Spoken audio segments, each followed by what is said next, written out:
Welcome to the Butterfly Effect. I'm Chris Horner. This is stage 5 of Paris-Nice. 193 kilometers in today's stage with 4 climbs. They're just category 3 climbs and just over 5%, but that could be enough to drop some of the big boy sprinters and then allow Trek with Mads Pedersen to get rid of some fast guys and possibly win here at stage 5. Now, he's interviewed at the beginning of the race, and they're talking about what the journalist is asking him if it's going to be a field sprint. He says, yes, it's going to be a field sprint. The journalist asked him about 6 years ago. Mads Pedersen says 6 years ago doesn't matter.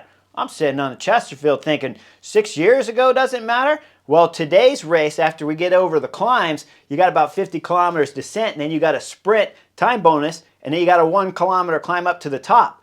But at 50 kilometers to go, I'm wondering, Mads Pedersen, does 2 years ago matter? Does the Vuelta a España stage 7 matter in 2022? Because that stage, Trek blew up all of the sprinters, went up to the top, were just hot on the heels of the breakaway up there, but got up to the top of the last climb, and they didn't leave any teammates with Mads, so nobody did any work, and the break stayed off. And Jesus Herrada from Cofidis won that stage 7 that Mads Pedersen could have easily won at the Vuelta a España only 2 years ago.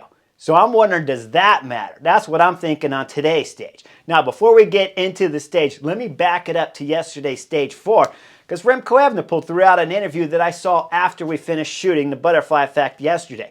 His interview was very entertaining. He blamed UAE Team Emirates for the fiasco of 2 riders staying off yesterday, Santiago Buitrago and Plapp, who put himself in the race leader's yellow jersey after stage 4. And Remco is going off on UAE Team Emirates saying, hey, you got 4 guys on GC. Maybe you need to sacrifice some guys so that you can bring it all back. Remco, they don't need to sacrifice anything to bring back the break and then give you a shot at taking 10-second time bonuses on everyone and move up on them when you've already taken 6-second time bonuses on stage 4, and then another 10 would be like just handing you over the race leader's yellow jersey. It's not their job. Remco Evenepoel's completely wrong what he said in this interview, from top to bottom wrong. He's even talking about how hopefully some of the teams will want to win some of the stages in the later races and help keep everything together. It's your job to keep it together. You're the outright favorite here along with Primoz Roglic. There's no doubt about it. So UAE Team Emirates, the only mistake they made yesterday is, like I said on the Butterfly Effect, for riding Jay Vine for 10K and then letting them get dropped at the finish and losing even more time when they could have had more riders to start playing tactical battles later. Because it's not UAE Team Emirates' job to keep everything together. And Remco Evenepoel, you might have missed that it was your man Vervaeke that went up the road with Plapp and pulled him away and gave him the race leader's yellow jersey and took the stage with Santiago Buitrago, because Pseudo Quickstep don't know how to ride for 20 kilometers at the end of the stage when they didn't have to ride at all yesterday, and still wouldn't put your guys on the front for 20 kilometers so that you could win the stage, take the 10-second time bonus, and possibly be wearing the race leader's yellow jersey to start here at stage 5. Either way, the interviews from Mads Pedersen, very entertaining, and I got some more to cover on that here in stage 5, Butterfly Effect, but Remco Evenepoel's interview in stage 4 was very entertaining and 100% completely wrong. The Belgian kid doesn't understand race tactics, but he does understand how to give a fantastic interview, and he does understand how to entertain us all sitting on the Chesterfield. Okay, when the race starts, we start seeing the MO right away. There's 8 riders up the road. 3 are Lotto Destiny, and my man Victor Campenaerts is one of them, and he's got Pascal Ankhorn for company. Matisse Pedersen is there to give 3 riders for Lotto, like I said. And then when we look further back, Matthias Norsgaard is there from Movistar. Sandy Dujardin's there from Total Energy, and his teammate Pierre Latour is there. And then there's Dries de Bont from Decathlon. That's 8 riders. They got a 1-minute gap on the peloton behind. But who's pulling on the front? Well, I told you yesterday that Visma Lease bike would be pulling on the front most likely if Olaf Koy thought he had the legs to get over these category 3 climbs. That's why we see him on the front with his whole team there with Visma Lease bike pulling. And then Trek is up there, of course, with Mads Pedersen. That was 100% given. We saw that in his interview that I already talked about. The surprise team, not so much of a surprise, is FDJ. They're riding up there because Pithy of course, is in the race leader's green sprint jersey here, so you know FDJ want to help bring this back too. Now, up front, the 8 guys working well together, and through all the KOM points with about 60 kilometers to go all the way up to 50, there's 2 of them, we're going to see that's Pierre Latour taking maximum points, but the gap is never extending past a minute and 10 seconds to the 3 teams back there chasing, FDJ, Visma Lease Bike, and Trek. Now, with that gap being held, they reach the top of the last KOM, and going down the descent, the very long descent here on stage 5, Pierre Latour can't get through the corners. This is very surprising to me because this wasn't a very difficult descent, but Pierre Latour is suffering all over coming down this descent and wasting energy everywhere.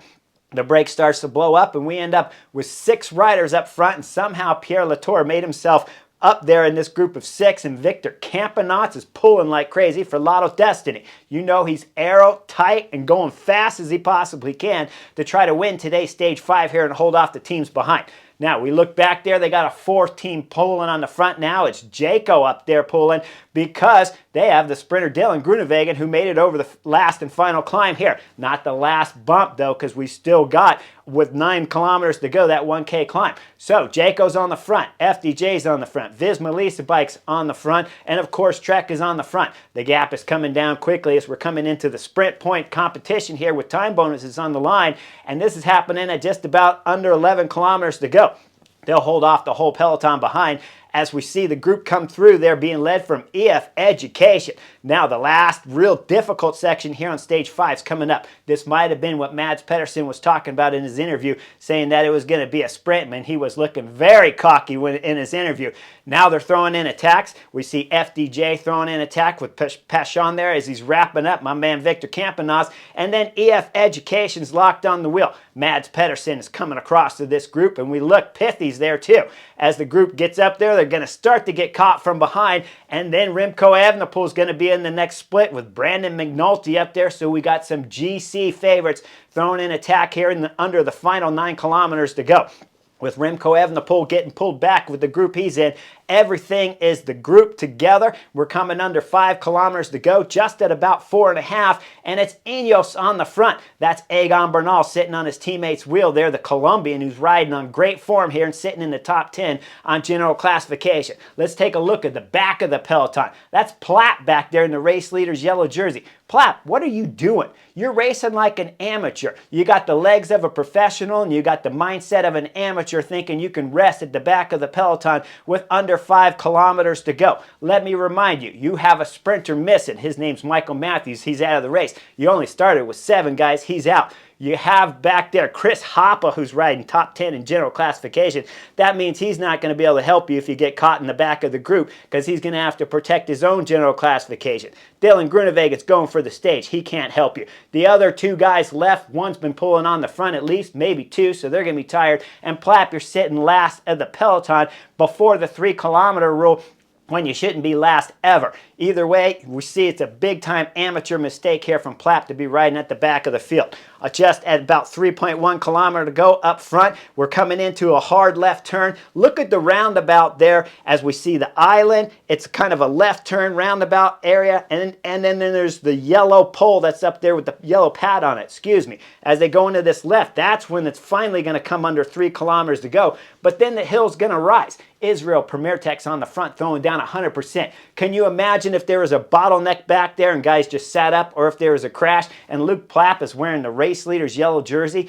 In his interview, I did like his interview, and he said it's a really honest interview that when it comes to racing for the general classification, it's the best riders in the world here, so he's going to do what he can to hold on. That was a great interview, but don't be a knucklehead and ride at the back and just give up the race leader's yellow jersey. You might hold it for today's stage and, of course, for tomorrow's stage. And why would you want your fans at home to go, wow, Plapp had some good form, but he's a knucklehead, rode at the back of the group. There was a crash at 3.1, 3.2 kilometers to go into that left turn, and then he lost the race leader's yellow jersey. Lucky for him, that didn't happen. But up front, they're going up the hill here. Israel Premier Tech are sprinting up this hill. They're going so fast that you know if you're sitting in the back, there's no way you're going to come back to the front group if you get dislodged.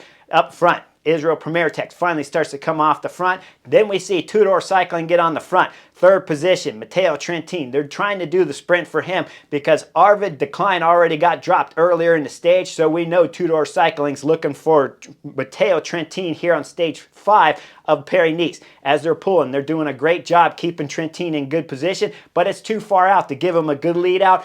They're just trying to keep him in position. They come under 2 kilometers to go. There's a little bit of a roundabout there, and all of a sudden the teams are going to switch up on the front. Jaco Alula's going full gas. We see that the decathlon rider just to the left, he's going to help and start doing one good pull for Jaco Alula up there. That is right around 1.1, 1.2 kilometers to go. And as they come under the Flamme Rouge, it's Jaco on the front, 900 meters. Look a little further back, about 6, 7 guys back there. Jasper Stuyvens is on the left side of the peloton there. Just behind him, Robin Gibbons, that's his teammate. He's wearing the national championship jersey. Just behind him, Mads Pedersen's there. Now, if I take you back to his interview, and he said, we don't have to worry about 6 years ago. You're going to see what I'm going to do in the next few hours. Well, now the next few hours is up, Mads Pedersen. And the next question I have for you is stage 1. Are you going to go too early again here on stage 5 of Paris-Nice, or are you going to do it all the way right to the line and win today's stage 5 of Paris-Nice? Well, hold on, because I'm going to get to that. As Jasper Stuyvens looks back and sees he's got his lead-out man and a sprinter on his wheel, he hits the afterburners, accelerates, and goes up to the FDJ wheel to the right. This is a little bit of a mistake here from Jasper Stuyvens as he moves all the way to the right. Look there of Gibbons. Gibbons, the South African, is stuck out in the wind right there, so he's taking a ton of wind at the speeds right now of the European peloton. You know he's got a lot of pressure from the wind hitting front right on Gibbons. Now, we're going to see Stuyvens. He's still over to the right. He looks over to the left, realizes that his lead-out man back there, Gibbons, is in the wind, so he starts his sprint. Once he does, we're hitting about 700, 600 meters to go. Stuyvens goes hard to the left. Gibbons gets solid right on the Stuyvens as he's coming up on the back wheel of his teammate Trek. Now, what's happening in the back? Well, we see that Olaf Koy's back there from Visma Lease Bike as he's surfing wheels in the middle, always getting a fantastic draft. Jasper Stuyvens decides he's hitting everything now, full gas for Gibbons, and he'll take him all the way into about 500 meters to go. Gibbons will launch off of the wheel of Jasper Stuyvens, but let me remind you, he's been in the wind a long time. We're talking about 900 meters back there when Jasper Stuyvens first took off and left him hard over to the left while he was getting the draft from the FDJ rider. Now it's 500 meters to go. Gibbons is going full gas. We see that Mads Pedersen is locked onto his wheel, and we see back there Olaf Koy has been floating around. Israel Premier Tech's Pascal Ackerman's been floating around too, but now he's starting to line up onto Trek Liddell's wheel, Mads Pedersen. 400 meters comes, it's Gibbons on the front, Mads Pedersen second, Pascal Ackerman third, Danny Van Poppel fourth, Pithy from FDJ, the New Zealander rider, sitting solid there, and Olaf Koy is on sixth. Now, all of a sudden, we get into about 300 meters to go. Gibbons is still on the front, but look at Olaf Koy as he's starting to move up with Pithy just from behind as they're coming up on the left side. Pithy will move himself closer up to the front, and Olaf Koy is going to slingshot around Pithy just at about 290 meters to go. Mads Pedersen starts his sprint. I'm sitting on the Chesterfield, and I'm thinking, okay, the hours have passed Mads Pedersen, but might not have been 6 years ago that mattered. Might not have been 2 years ago at the Vuelta a España. You fixed those problems and you kept all the sprinters together. But it's stage 1 that I'm worried about right now because you took off and hit the front of the sprinting field there with 300 meters to go on stage 1. And now you're hitting the front at 290? Well, you got Pascal Ackerman locked on your wheel, and Olaf Koy is flying through the group behind as he has surfed off of wheels the whole time and never had to really touch the front. Now it's 150 meters to go. Pascal Ackerman is hitting hard to the left as he's accelerating, getting up to the back wheel there of Mads Pedersen. 75 meters to go. Olaf Koy has surfed his way through the group. Even when Gibbons was coming off the front with about 275 meters to go as Mads was passing him, we look back at Olaf Koy at the overhead picture. Olaf Koy was surfing on the wheel and flying past, getting a draft there of Gibbons. Now at 75 meters to go, he's starting to pull up on the left side of the road there, and he's gaining fast on the Pascal Ackerman, and he's gaining fast on Mads Pedersen. 50 meters to go. Guys, it's a three-way drag race is what it looks like from the picture, but if you saw it live, it's not quite a drag race because Pascal Ackerman's legs are starting to fall off. Mads Pedersen started looking over to the left, so you know he was getting worried. He's starting to drop, but Olaf Koy is flying to 25 meters to go when just after that, he sits up and celebrates a Stage 5 victory here at Paris-Nice for Visma Lease Bike. Second on the stage, again, just like Stage 1. Didn't have to worry about 6 years ago. True about that in your interview. Didn't have to worry about repeating that Stage 7 of the Tour of Spain.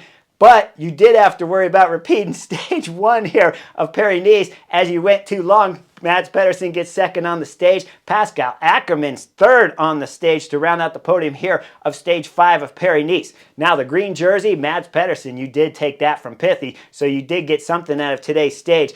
But you jumped a little bit too early. And when I really look at the details, it really started with Jasper Stuyvens there when he looked back at 900 meters and accelerated and went hard all the way over to the FDJ rider's wheel. That left Gibbons out in the wind. Once Jasper Stuyvens moved back over to the left, Gibbons got on the wheel. But honestly, I think Gibbons jumped too soon. If you look at 500 meters to go, Jasper Stuyvens looks like he's still got maybe just another 50, 75 meters in his legs. And Gibbons really needed that draft and rest from that 500 meters into about 425 meters to go, where Jasper Stuyvens finally blew and went to the left. But Gibbons was already coming up on the Trek rider's wheel. And that meant, of course, that Mads Pedersen jumped a bit too early because at 290, it just was too early. They're going too fast. And when I show you the picture back there, like I did many times already, Olaf Koy had surfed wheels all over the place with Pithy taking him up close, with Gibbons giving him a nice little slingshot, and then coming up to the back wheel of Pascal Ackerman for the final slingshot here to win Stage 5 of Paris-Nice. All in all, it was an exciting finish of the stage, but throughout the first part of it, you really don't have to watch that. Just tune in to the last 10 kilometers and you'll enjoy today's Stage 5 of Paris-Nice. Tomorrow, another stage. Probably a stage for the breakaway specialist. Maybe we'll get a GC guy in there just to disrupt everything if we're really lucky while we're sitting on the Chesterfield. Like and subscribe. I'll see you guys on the next adventure real soon.